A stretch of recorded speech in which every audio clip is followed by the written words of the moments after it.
미국에서 미국 맥주 시장 1위 차지하고 있는 게 버드라이트인데요. 네. 이 버드라이트가 이제 틱토커에게 협찬을 줬었어요. 근데 이 협찬을 준 그 틱토커가 트랜스젠더였던 거예요. 이전에 해왔던 이미지와 다른 가치관을 가진 분이 틱토커로 이제 협찬을 해준 거죠. 네. 그랬더니 후폭풍이 장난 아니었어요. 네. 그 정도로 제일 중요한 거는요.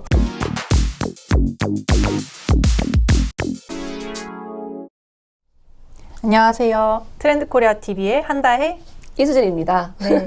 오늘은 2023년 소비자들이 어떻게 한 해를 보냈는지 조금 되돌아보는 그쵸. 시간을 이제 가져볼까 올해가 합니다. 얼마 안 남았죠. 네, 맞습니다. 이제 올해가 거의 끝날 무렵인데요. 특히 올 한 해 소비자들이 좀 관계 관련해서 우리 인간관계라든지 여러 가지 관계성 측면에서 우리 트렌드코리아 2023에서 관계 키워드가 하나 있었죠. 있었죠. 뭐였죠? 인덱스 관계. 네, 맞습니다. 인덱스 관계 개념에 대해서 조금 설명을 해주시면요. 그렇죠. 인덱스 관계라는 이 정의를 먼저 살펴보면 좋을 것 같은데, 인덱스라는 게 영어로 이제 우리가 목록 혹은 목차 이런 뜻이잖아요. 한국어로 네. 하면은. 그러니까 이게 관계를 내가 뭐 자유롭게 어떤 관계를 가지는 것보다도 어떤 나의 화일처를 관리하듯이 이건 매우 친한 사람, 뭐 덜 친한 사람, 뭐 약간 나랑 덕질을 같이 할 사람, 인스타 친구, 막 이런 식으로 내가 화일처 관리하듯이 인덱스를 매기면서 관계의 비중을 관리한다. 이렇게 보시면 되는 개념이 바로 인덱스 관계죠. 네, 인간관계를 좀 분류하고 관리하는 그런 양상이 많이 나타났는데 특히 2023년에 왜 더 부각이 되었을까요?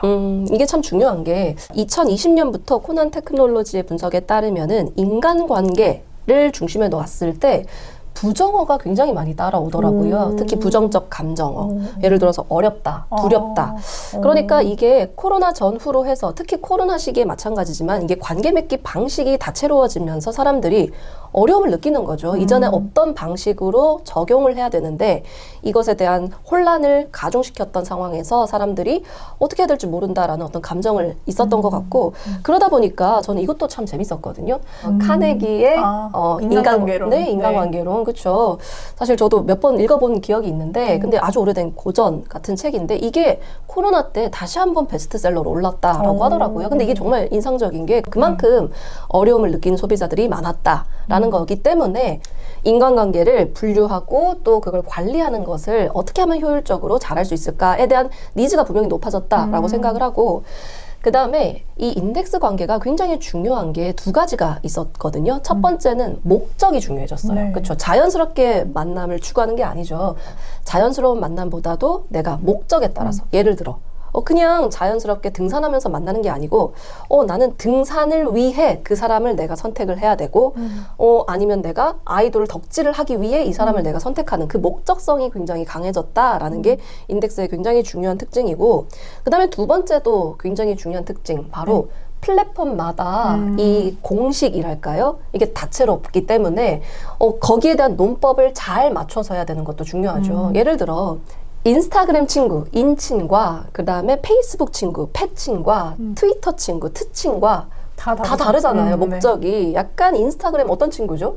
좀 뭔가 내 사생활을 좀 잘 보여주고 싶고 과시하고 싶고 이런 거고 약간 페이스북은 약간 이 사람 잘 살아있나 네, 약간 네. 체크해보고 약간 소식 알고 싶은 그 다음에 트위터는 약간의 나의 의견을 표현하면서 의견 교류가 사회적인 어떤 이 인식이 비슷한 사람들과 교류하고 싶은 이 욕구잖아요. 네. 그런 것처럼 이 플랫폼 그 논법과 이 셈법에 따라서 목적도 달라질 수 있다라는 게 사실 인덱스 광고의 핵심이었죠. 네, 맞습니다.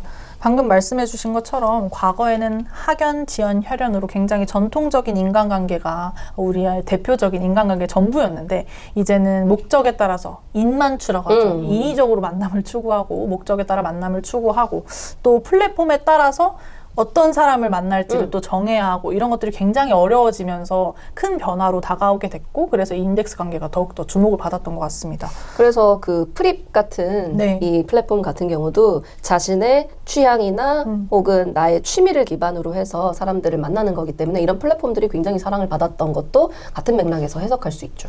네, 그래서 뭐 직장인 와인 클래스 뭐 이런 것들도 더욱더 활성화되고 그냥 와인 클래스는 잘 안 된대요. 아, 근데 그래요? 직장인 와인 클래스가 훨씬 더 잘 된대요. 이게 사람들이 어쨌든 만나고 싶고 좀 만남을 유지하고 싶은데 어떻게 할까 하면서 이제 커뮤니티를 많이 찾는 그런 경향을 좀 보이고 있는 것 같습니다. 네. 네, 그럼 두 번째 관계 맺기를 좀 살펴볼게요. 두 번째는 덕친이라고 아, 그럼요. 하는 굉장히 디깅이 중요하죠. 굉장히 또 중요해졌잖아요. 네. 2023년 트렌드 코리아 키워드 중 하나인 디깅 모멘텀에 따라서 좀 이 덕친의 이 인간관계도 더욱더 활성화됐는데 먼저 디깅 모멘텀에 대해서도 설명을 부탁드립니다. 제가 디깅 모멘텀 되게 좋아하는 키워드였거든요. 네. 왜냐면 디깅, 그러니까 판다라는 거고요. 모멘텀 하면 왜 주식에 탁 변동되는 순간을 이 모멘텀이라고 하잖아요.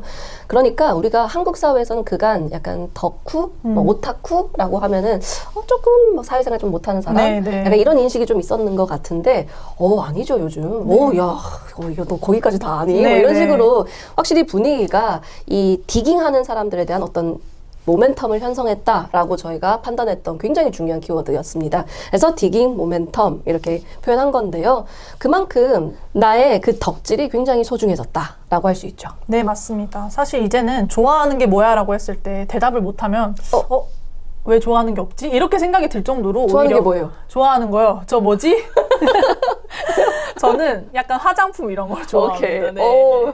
좋아하는 게 없으면 조금 안 될 것 같은 분위기가 될 정도로 그만큼 디깅 모멘텀이 그렇죠. 2023년에 굉장히 화두였다. 이렇게 볼 수 있을 것 같은데요.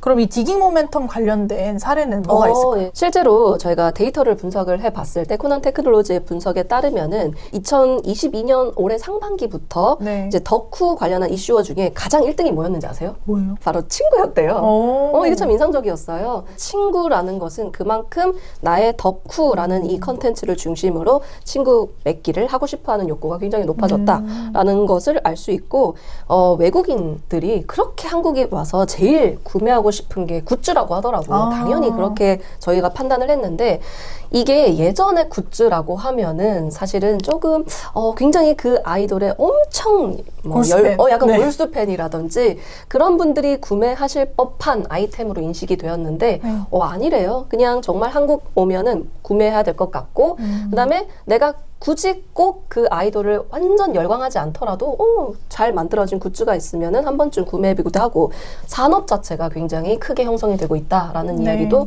좀 재밌더라고요. 네, 그냥 하나의 기념품처럼 이 굿즈를 소비하는 양상이 굉장히 커지면서 MD 시장이라고 하죠. MD 시장이 굉장히 크게 활성화되는 양상을 또 보이고 있습니다. 이런 것들이 전부 디깅 모멘텀의 여파라고 볼 수 있는데 그러면 지금 이제 인덱스 관계와 디깅 모멘텀 다 살펴봤는데요. 그럼 이것에 대해서 기업들은 어떻게 올해 좀 대응을 했는지 네. 어떤 사례들이 있을까요? 크게 한 3가지 방식이 있었다고 생각을 하는데 네. 첫 번째는 뭐였냐면은 이게 수익이 당장 없더라도 장기적인 관점에서 이 소비자들을 우리 플랫폼이나 우리 서비스나 제품에 대한 사용 시간 혹은 체류 시간을 늘리는 쪽으로 활용하는 것 같습니다. 네.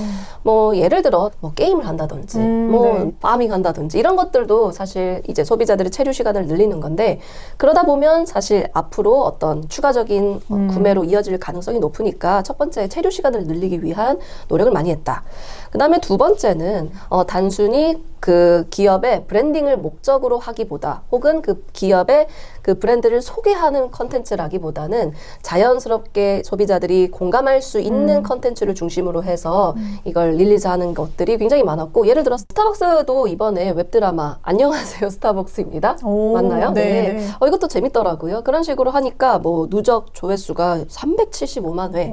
이 정도는 굉장히 유의미한 수치라고 저는 생각했고요. 마지막은 관심사를 사실 매칭을 잘해줘야 돼요. 이게 무슨 말인고 잘 생각을 해보면은 최근에 그런 사건이 있었어요. 미국에서 미국 맥주 시장 1위를 차지하고 있는 게 버드라이트인데요. 네. 이 버드라이트가 이제 틱토커에게 협찬을 줬었어요. 근데 이 협찬을 준 그 틱토커가 트랜스젠더였던 거예요. 근데 버드라이트는요, 사실 미국 사회에서 남성들의 약간 맥주는 약간 이렇게 마시는 약간 이미지로 버드라이트가 있었는데 이전에 해왔던 이미지와 다른 가치관을 가진 분이 틱토커로 이제 협찬을 해준 거죠. 네.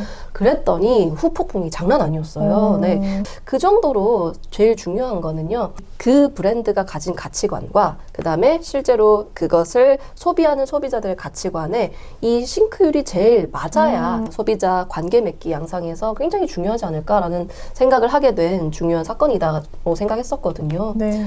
정말 만남의 도구가 다양해지고 있어요. 과거와는 달리 요즘은 다양한 매체에 따라서 인간관계도 굉장히 다양하게 변화하고 있는데 내년에는 또 어떤 변화가 있을지 굉장히 기대되는 요즘입니다. 그렇죠. 네. 이게 아무래도 이제 엔데믹 딱 전환 이후로 이제 실제 관계 맺기에서의 양상이 이제 인덱스 관계에서 또 어떻게 변화할지에 대한 사실 추이를 좀 잘 봐야 될 것 같습니다. 네. 우리가 흔히 생각하지만은 이 관계 맺기는 사실 미시적 영역에서 굉장히 중요한 영역이기 때문에 맞아요. 중요할 것 같습니다. 네. 지금까지 트렌드 코리아 TV 한다혜 이수진이었습니다. 감사합니다.